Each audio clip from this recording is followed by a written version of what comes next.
September 1వ తేదీ రైతు సంఘం డిమాండ్ పరిధిలో ఈరోజు రాయచోటి అన్నమయ్య జిల్లా రాయచోటిలో జెండా ఆవిష్కరణ చేయడం జరుగుతూ ఉంది.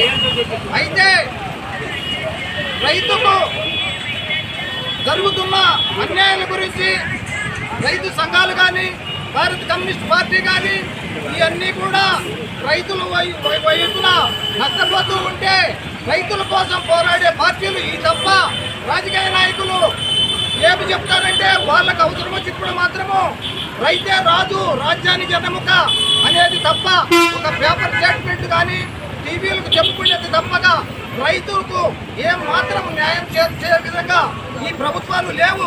అధికారులు వైపున నాయకులు వైపున వాళ్ళ అవసరాలు రైతులతో నిత్యం 24 గంటలు అగసాట్లు పడి నెయ్యనక పగులనక బామనక వాననక కష్టపడి వాళ్ళు పండించే మనం తింటున్నామే.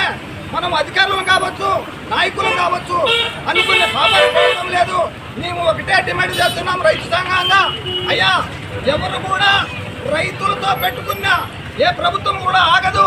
కేంద్ర ప్రభుత్వం కానీ రాష్ట్ర ప్రభుత్వం కానీ ఇప్పటికైనా గుర్తు తెచ్చుకొని రైతుల పైన దయాదాచిన్యాలు వచ్చి ఈ ఆత్మహత్యలను కాపాడకపోతే మేము రైతు సంఘంగా కమ్యూనిస్ట్ పార్టీ ఏకమై రైతులకు న్యాయం జరిగేంత వరకు వాళ్ళు ఎన్నటి నుండి మేము రైతులకు పోరాటం చేస్తామని ఈ సమాముఖంగా తెలియజేస్తున్నాం.